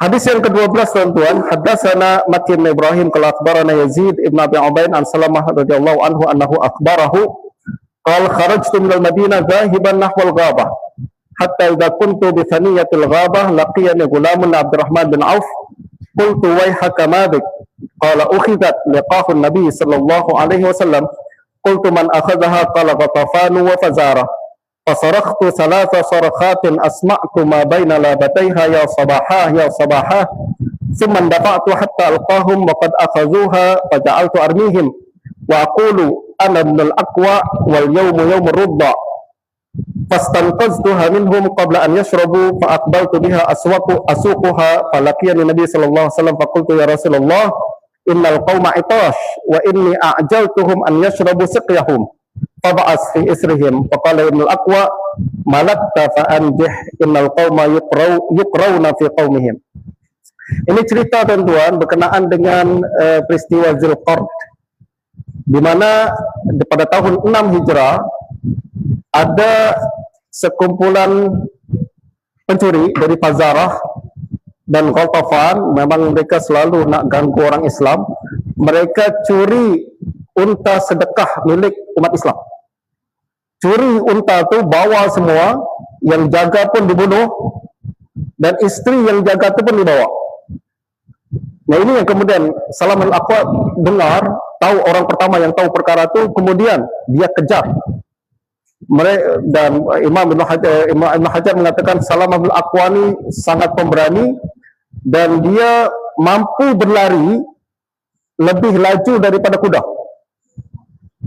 Laju, dia kejar orang tu yang curi unta tu, dia kejar seorang diri, dia serang dengan panah dan lain sebagainya sampai dia boleh tarik, ambil, rebut semula unta-unta tersebut. Ini Salamah bin Aqwa. Sesuai kelebihan yang Allah bagi kepada Salamah ni tuan-tuan. Dan tuan-tuan boleh baca terjemahannya, terlalu panjang sangat. Nanti kita akan baca sarah pada tempat lain.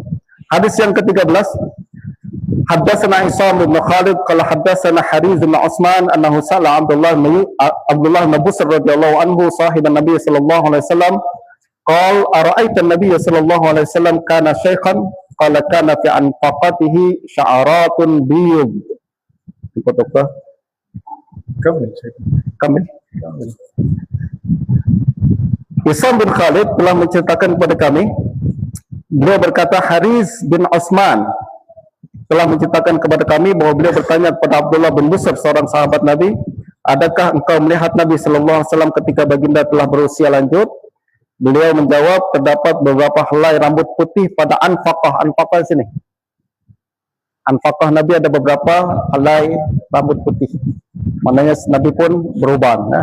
Dan kalau di Syama'il ada bab khas berkenaan dengan uban baginda Nabi sallallahu alaihi wasallam. Hadis yang ke-14, haddatsana al-Makki bin Ibrahim qala haddatsana Yazid bin Ubaid qala ra'aitu athara darbatin fi sati Salamah radhiyallahu anhu faqultu ya Aba Muslim ma hadhihi ad-darbah qala hadhihi darbatun asabatni yawm Khaybar faqala an-nabiy sallallahu faqala an-nas usiba Salamah fa ataitu an-nabiy sallallahu alaihi wasallam fa nafatha fihi thalatha nafasat famastakaituha hatta sa'ah. Ini pun berkenaan dengan Salamah Ibn al-Aqwa dan perang Khaybar, sebab dia Salamah ikut bersama Nabi Hudaybiyah, kemudian tadi berlaku Ziqarat, ya kan, kemudian berlaku Quraizah, perang Quraizah, kemudian berlaku perang Khaybar. Dia ikut semua tu peperangan bersama Nabi sallallahu alaihi wasallam. Dan pernah pada perang Khaybar dia kena luka sampai orang kata matilah Salamah ni, sebab luka tu berat. Dia katakan, aku melihat kesan satu luka pada betis Salamah bin Aqwa. Lalu aku bertanya, wahai Abu Muslim, apakah kesan luka ni? Beliau menjawab, ini adalah luka yang menimpaku pada perang Khaybar. Ketika itu orang ramai berkata, Salamah telah terkena kecederaan. Maksudnya Salamah matilah. sebab luka dia parah. Maka aku menemui Nabi sallallahu alaihi wasallam, lalu baginda meniup pada luka itu sebanyak 3 kali. Jadi Nabi tiup ya luka tersebut, lalu dia mengatakan sampai hari ini tak sakit luka tersebut. Jadi barakah Nabi sallallahu alaihi wasallam. Dalam riwayat lain tuan-tuan, Salamah pernah mengatakan, ardafani Nabi sallallahu alaihi wasallam miraran. Saya duduk naik unta bersama Nabi berkali-kali, saya dibonceng Nabi di belakang. Wa masaha ala wajhi miraran. Nabi pun usap muka saya berkali-kali. Wastaghfara li miraran. Dan Nabi pun mintakan ampun untuk saya berkali-kali. Masya Allah, beruntung sangat Salamah bin Aqwa. Saya dibonceng Nabi berkali-kali, diusap Nabi berkali-kali, dimintakan ampun oleh Nabi berkali-kali. Dan salah satu mukjizat yang berlaku pada Salamah pun, Nabi doakan, tiup, doa luka saya sembuh. Ini apa namanya kelebihan Salamah. Qala haddatsana Abu Asim Ad-Dhahhak bin Makhlad qala haddatsana Yazid an Salam al-Aqwa radhiyallahu anhu qala ghazawtu ma'an Nabi sallallahu alaihi wasallam 7 ghazawatin wa ghazawtu ma'a Ibn Harisah ista'malahu alaina. Beliau katakan, Abu Asim Ad-Dhahhak bin Makhlad telah menceritakan pada kami, beliau berkata Yazid telah menceritakan pada kami daripada Salamah bin Aqwa. Beliau berkata, aku telah berperang bersama Nabi dalam 7 peperangan tadi ya, mulai daripada Hudaybiyah terus perang sampai akhir kehidupan baginda Nabi. Ikut 7 perang bersama Nabi. Dan aku juga turut berperang bersama Usamah bin Zaid, anak Zaid ibn Harisah. Sebenarnya dalam riwayat Bukhari juga, saya pernah pergi perang bersama Abu Bakar dan juga bersama Usamah ibn Zaid. Maknanya beliau ikut bersama Nabi perang, ikut sama Abu Bakar dan juga bersama Usamah, walaupun Usamah pada masa itu jauh lebih muda daripada dia. Salamah lebih tua, lebih senior, tapi Usamah waktu itu masih belasan tahun. Tapi kalau Nabi yang lantik, kena follow. Ini akhlak para sahabat Nabi dulu kan. Dia tak ada kata, aku lebih senior, takkan kena follow engkau yang masih muda nih. Kalau Nabi lantik, kena follow. Hadis yang ke-16, qala haddatsana Muhammad bin Abdihi ilaihi qala haddatsana Muhammad bin Abdullah al-Ansari qala haddatsana Humaid anna Anasan haddatsahu an Nabi sallallahu alaihi wasallam qala Kitabullahil Qisas. Hadis ini adalah bagian daripada hadis yang rubai' tadi, berkaitan dengan Allah telah tetapkan qisas ya kan. Jadi pada penjelasan wa bi ilai qala haddatsana al-Makki bin Ibrahim qala haddatsana Yazid bin Abi Ubaid an Salam bin Al-Aqwa radhiyallahu anhu qala lamma amsaw yawma fatahu Khaybar awqadun niran qala Nabi sallallahu alaihi wasallam ala ma awqadtum hadhihi niran qalu luhumal humr al-insiyah qala ahriqu ma fiha waqsiru quduraha faqala rajulun minal qaum faqama rajulun minal qaumi faqala nuhariqu ma fiha wa nagsiluha faqala Nabi sallallahu alaihi wasallam auzat. Tadi Fadilatul Syekh dah jelaskan berkenaan dengan hukum bekas. Hadis ke-18 qala haddatsana qala haddatsana Abu Asim an Yazid bin Abi Ubaid an Salam bin Al-Aqwa radhiyallahu anhu qala Nabi sallallahu alaihi wasallam man dhaha minkum fala yusbihanna ba'da thalithatin wa fi baitihi minhu syai'. Falamma kana al-'am al-muqbil qalu ya Rasulullah naf'alu kama fa'alna 'am al-madi qalu kulu wa at'imu waddakiru fa inna dzalika al-'am kana bin-nasi jahdun fa aradtu an tu'inu fiha. Kita minta Fadilatul Syekh untuk syarahnya. Ya baik, hadis ini Salamah bin Aqwa meriwayatkan bahwa Rasulullah sallallahu alaihi wasallam bersabda, "Man dhaha," ya, sesiapa antara kamu yang melakukan korban, ya, korban atau kurban, ya. Kalau korban itu daripada dhaha yudhi, kurban itu daripada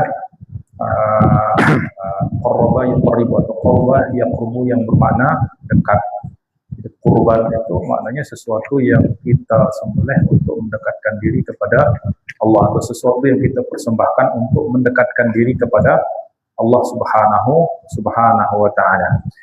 Nah, pada satu masa Rasulullah sallallahu alaihi wasallam bersabda, sesiapa yang melakukan korban maka janganlah selepas malam ketiga atau hari ketiga masih ada sedikit pun daripadanya di dalam rumahnya. Maknanya jangan simpan. Ya, jangan simpan. Kalau ada masih, maka terus bagikan kepada kaum muslimin yang lain. Ya. Kemudian apabila datang tahun berikutnya, para sahabat bertanya, wahai Rasulullah, ya, adakah kami perlu melakukan sebagaimana yang kami lakukan pada tahun lalu? Maknanya, adakah kami tak boleh simpan lebih daripada 3 hari? Ya. Maka Rasulullah SAW bersabda, kulu, makanlah, wa at'imu, makanlah sepuas kamu, wa at'imu, berilah makan, waddakhiru, dan simpanlah. Ya, maknanya ada keizinan untuk menyimpan walaupun lebih daripada 3 hari. Baik. Apa illah? Ya, kenapa Rasulullah SAW tahun lalu melarang untuk menyimpan lebih daripada 3 hari? Nah, Rasulullah jelaskan, kana bin nasi jahdun, fa inna dzalikal 'am kana bin nasi jahdun, fa aradtu an tu'inu fiha.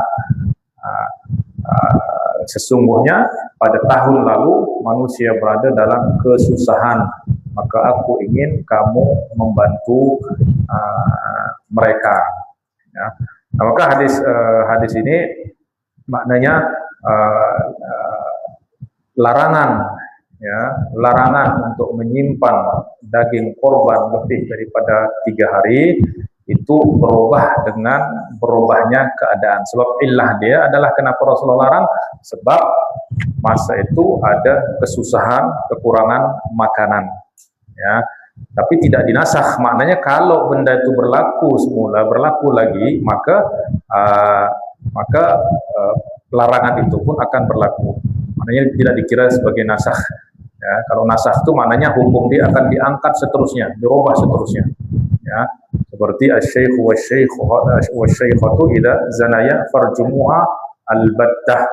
Nah, maaf, itu apa yang dinasakh qiraahnya, tapi hukumnya tetap berlaku. Ya. Yang dinasakh secara berterusan antaranya adalah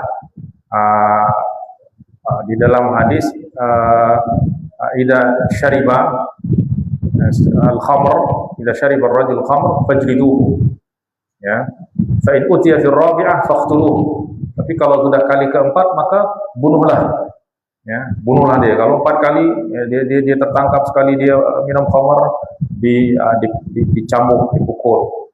Datang kedua kali dipukul dengan sama. Yang ketiga kali masih juga dia minum khamr, ya. Kali keempat dia minum khamr, bunuhlah. Para ulama menyatakan bahwa hadis ini mansukh, maknanya hukum dia mansukh untuk selama-lamanya. Ya, maknanya walaupun dia minum kali keempat, dia tetap diberi hukuman sama seperti yang sebelumnya. Nah, kalau ini dia tidak dinasakh, tetapi dia berubah dengan perubahan illah. Ya, al-hukmu yaduru ma'al illati wujudan wa adaman. Kemudian hadis yang ke-19, وبه قال حدثنا مكي بن إبراهيم قال حدثنا يزيد بن أبي عبيد عن سلمة رضي الله عنه أنه قال خرجنا مع النبي صلى الله عليه وسلم إلى خيبر فقال رجل منهم أسمعنا يا عامر من هنيهاتك فحدا بهم فقال النبي صلى الله عليه وسلم من السائق قالوا عامر فقال رحمه الله فقالوا يا رسول الله هل لم تعتنا به فأصيب صبيحة ليلته فقال القوم حبط عمله قتل نفسه فلما رجعت وهم يتحدثون أن عامرا حبط عمله فجئت إلى النبي صلى الله عليه وسلم فقلت يا نبي الله فداك أبي وأمي زعموا أن عامرا حبط عمله فقال كذب من قالها إن له لأجرين اثنين إنه لجاهد مجاهد وأي قتل atau قتيل يزيده عليه. Hadis ini tuan-tuan cerita berkenaan dengan adik daripada Salamah ibn al-Aqwa atau abang. Nama dia Amir ibn al-Aqwa. Amir ibn al-Aqwa ni punya suara sedap. Justru apabila dia jalan sama-sama dengan orang ramai sering minta nyanyilah sikit lah. Apa istilah kita, bukan menyanyi lah, apa? Nasyid lah sikit. Jadi dia pun nyanyi, baca rajas, baca bait syair yang dengan suara yang sedap. Lalu Nabi dengar. Nabi kata, siapa yang suara sedap nih? Dia kata, dia Amir, wahai Rasulullah. Nabi katakan, rahimahullah. Semoga Allah rahmati dia. Tuan-tuan, biasanya kalau Nabi doakan rahimahullah, orang itu akan meninggal dunia. Jadi kalau minta doa dari Syekh Dr. Luqman jangan rahimahullah. Ya rahmakallah. Ya rahmakallah. Okay. Jangan pakai fi'il madhi. Ya, jangan pakai fi'il madhi. Ya, kalau rahimahullah meninggal dunia. Nah, Nabi doakan rahimahullah, itu yang mereka katakan halam ta'tana ya Rasulullah. Ya, kenapalah baginda doakan rahimahullah, bagilah dia panjang umur sikit biar kami boleh enjoy bersama dia kan. Lalu esoknya betul dia meninggal dunia. Dia meninggal dunia tuan-tuan, dia perang, dia pedang dia nih pukul musuh kena diri dia sendiri. Itu orang kata, maknanya Amir bunuh diri.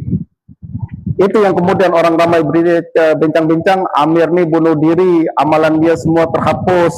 Allah hapus semua amalan orang bunuh diri kan, hapus semua amalan dia kan. Jadi mereka kata macam tu. Salamah pun dengar, dia rasa macam tak sedap. Saudara dia kan. Lalu dia datang kepada baginda Nabi. Nabi tanya, dia katakan, Rasulullah betul tak? Orang ramai kata Amir amalan dia sudah habis karena bunuh diri. Apa kata Nabi sallallahu alaihi wasallam? Kadzaba man qalaha. Kadzaba dalam bahasa Arab bukan maknanya dusta, tapi silap orang yang kata macam tu. Ya tak?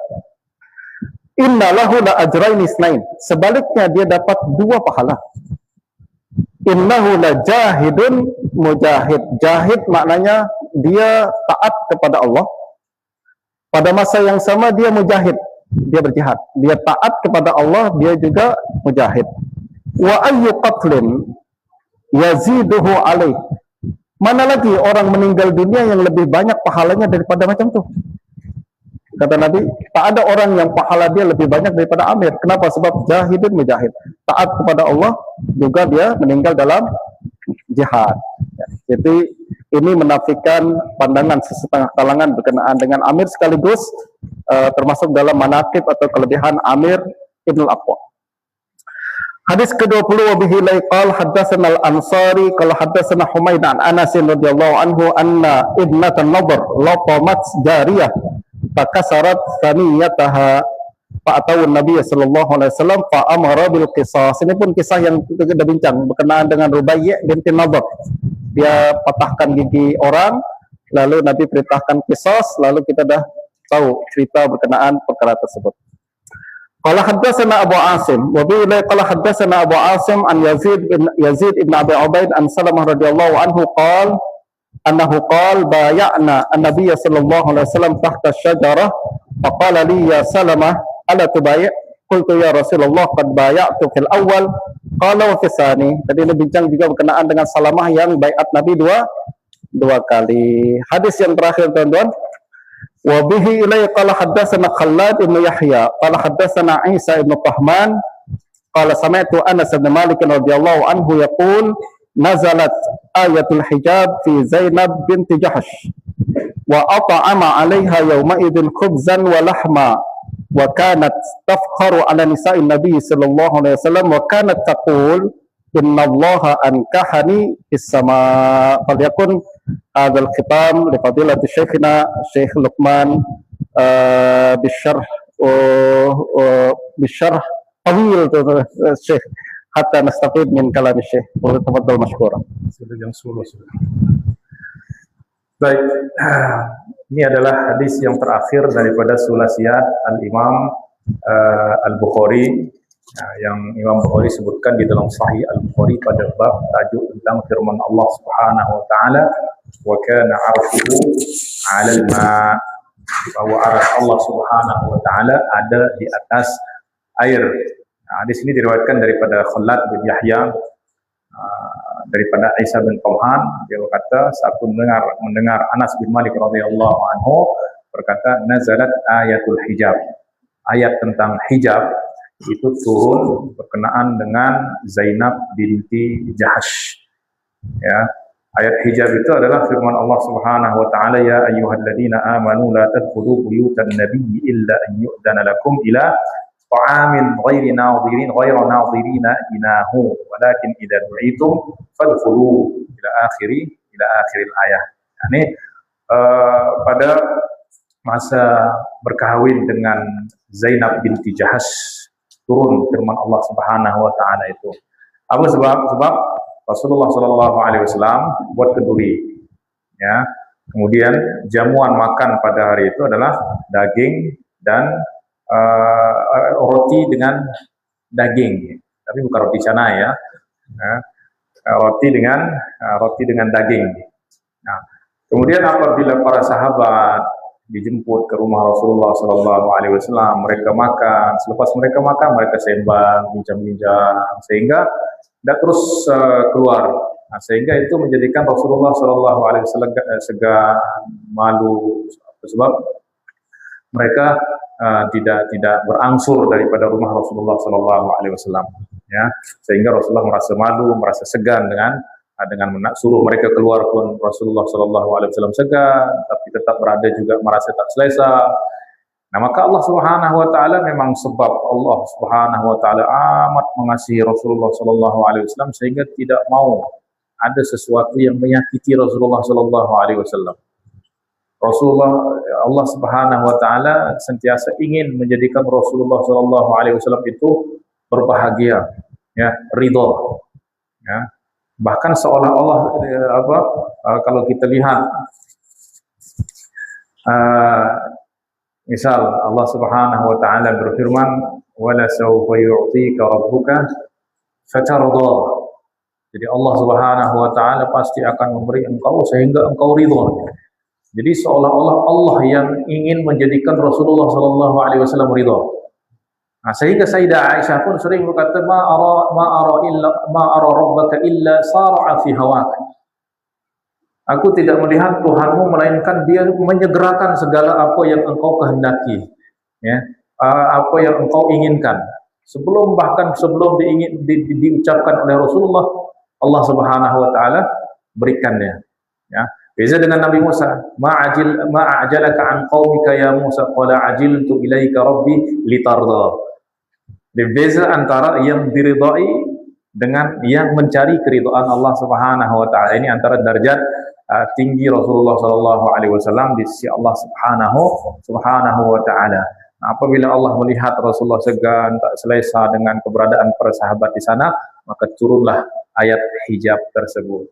Ya, yaitu yang bermaksud wahai orang-orang yang beriman, janganlah kamu memasuki rumah-rumah Nabi melainkan setelah diizinkan untuk menghadiri satu jamuan, dan janganlah kamu menunggu-nunggu waktu hidangannya, ya, tetapi apabila kamu dijemput, ya, maknanya kalau tak dijemput jangan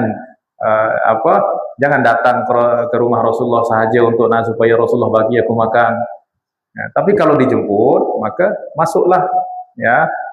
Tetapi apabila kamu selesai makan, maka bersurailah, ya, berangsurlah, ya, pulanglah, dan jangan kamu terus berbual-bual. Nah, sesungguhnya yang demikian itu menyakiti Nabi. Nah, wa kanat tafkharu ala nisa'in Nabi.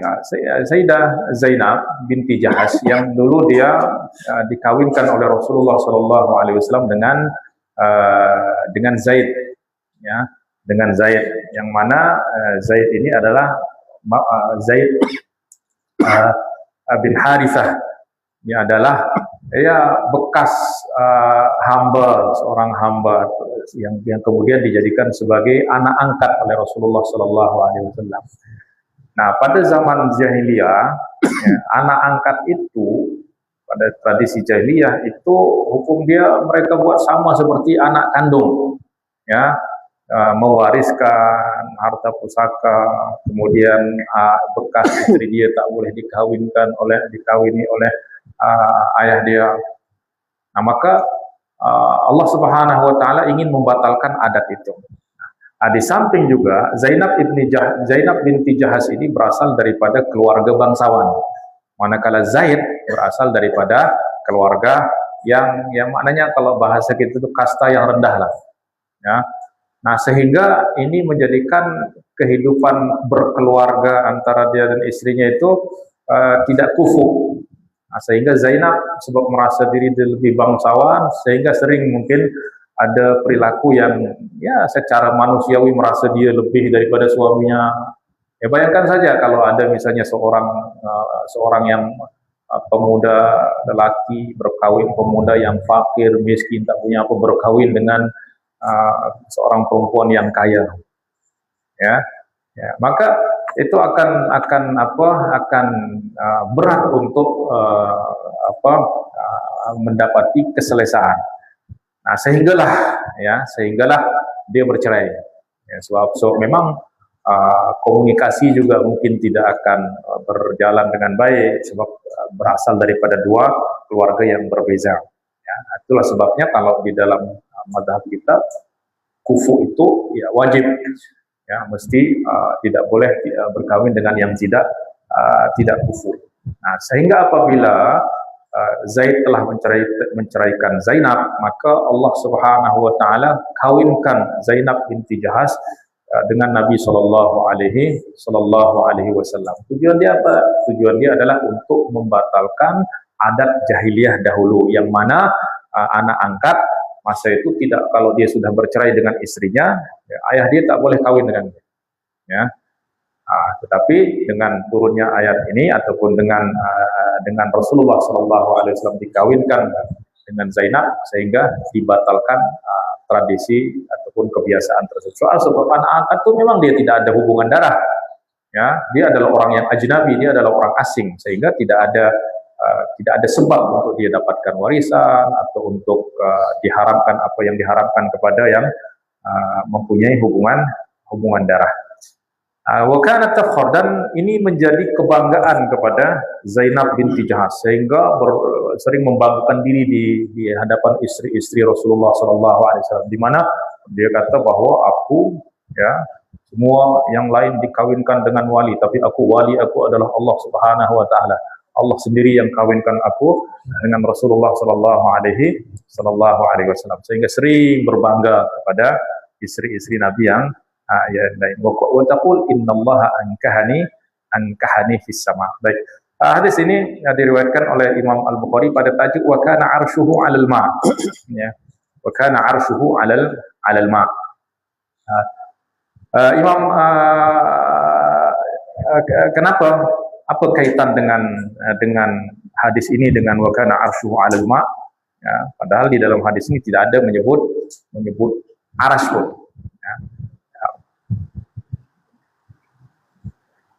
Imam Al-Bukhari meletakkan hadis ini di bawah firman Allah Subhanahu wa taala wa kana 'arshuhu 'alal ma', karena hadis ini mengandungi kenyataan Zainab bahwa Allah Subhanahu wa taala mengahwinkannya di langit, yang menunjukkan ketinggian kedudukan Allah Subhanahu wa taala di atas seluruh makhluknya, ya. Dan ketinggian ini bukan ketinggian fisikal, ya, tetapi ketinggian uluwul makanah, bukan uluwul makan, ya, uluwul makanah, ya, ketinggian makanah, ya, kedudukan, bukan ketinggian tempat, ya. Seperti kita kata, oh,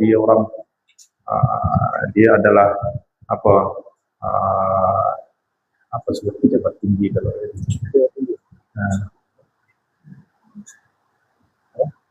kalau dia adalah orang, maknanya orang tinggi di kerajaan, misalnya. Tinggi itu maknanya bukan maknanya dia berada di atas. Nah, maknanya dia punya ketinggian kedudukan, ya, ketinggian kedudukan, ya.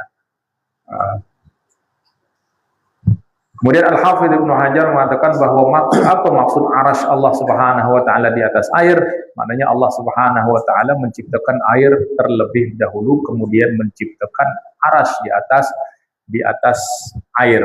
Ya, maknanya masa itu tidak ada makhluk melainkan air dan arasy. Nah, sehingga arasy Allah Subhanahu wa taala berada di atas air, yang kemudian Allah menciptakan langit, bumi, dan seisinya.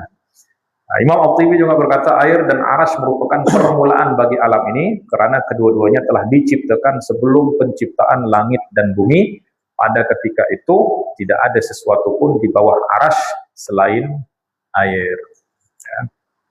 Nah, ini hadis yang terakhir dalam Sulasiyat Imam Al-Bukhari. Ya, tentu untuk hadis yang berkenaan dengan fis sama 'alal arsy dan lain sebagainya, uh, kita merujuk kepada manhaj para ulama di dalam memahaminya, ya, sama ada dengan tafwid atau takwil, ya. Dan Dr. Umar punya hadis 40 berkenaan dengan sifat-sifat Allah Subhanahu wa taala, membahas banyak tentang masalah-masalah sifat-sifat khabariyah, ya, ataupun hal-hal yang bersifat mutasyabihat berkenaan dengan sifat-sifat Allah Subhanahu wa taala. Nanti boleh baca, boleh rujuk, insyaallah semua akan jadi jelas. Alhamdulillahirabbil alamin. Wa sallallahu ala sayyidina Muhammadin wa ala alihi wa sahbihi wasallam. Oke, sebagai penyempurna majelis, saya dengan rendah hati minta izin daripada Dr. Firman untuk mengijazahkan kepada Anda semua riwayatan silsilah Imam Bukhari dengan sanad yang telah saya sebutkan di awal tadi. Mudah-mudahan bermanfaat untuk kehidupan kita di dunia dan akhirat, insyaallah. Sebagai penutup, sekali lagi saya minta guru kita Dr. Firman untuk membacakan doa untuk agar kehormatan kita diberkati oleh Allah Subhanahu wa taala. Bismillahirrahmanirrahim. Alhamdulillah hamdan katsiran thayyiban mubarakan fihi ya rabbana lakal hamdu kama yanbaghi li jalali wajhika wa 'azimi sultanik. Allahumma shalli ala sayyidina Muhammadin 'abdika wa rasulika an-nabiyyi wa ala alihi wa sahbihi wa sallim tasliman katsiran. Allahumma la hawla wa la quwwata illa bi hawlika wa quwwatika faham lana hawlan wa quwwatan nasta'in biha ala ta'atik.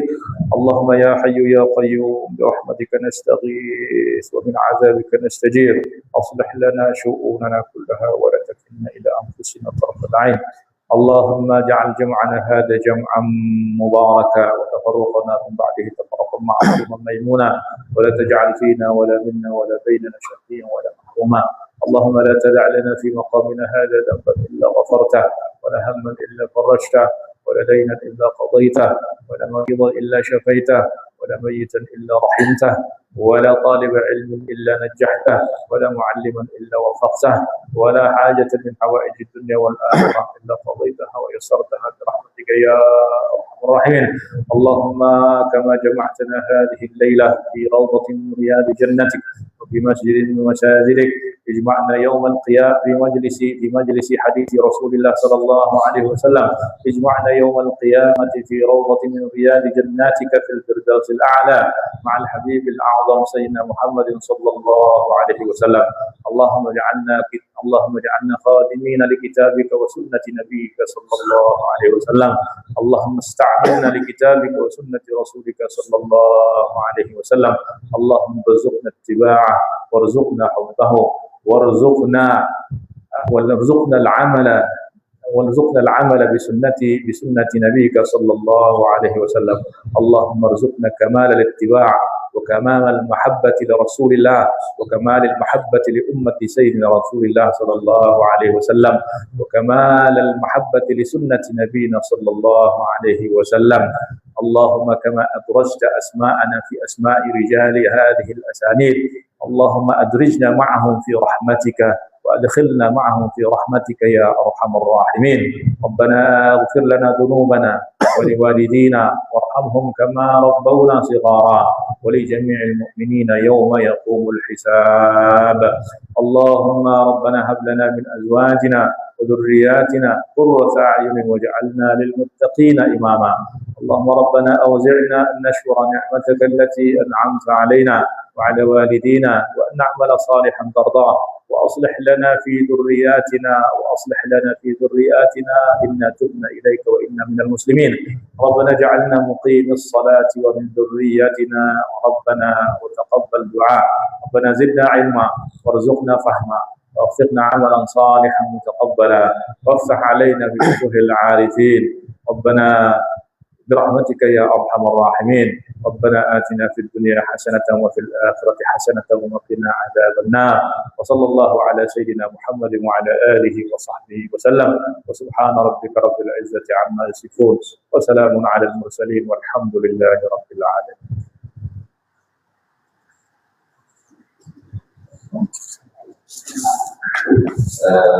Jazakumullah khairan. barakallahu fikum pada kedua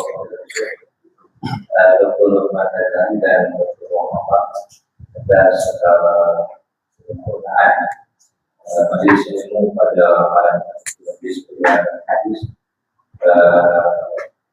bagi Allah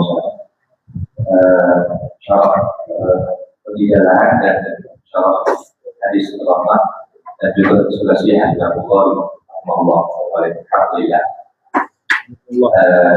Jadi Tuhan sedikit hebat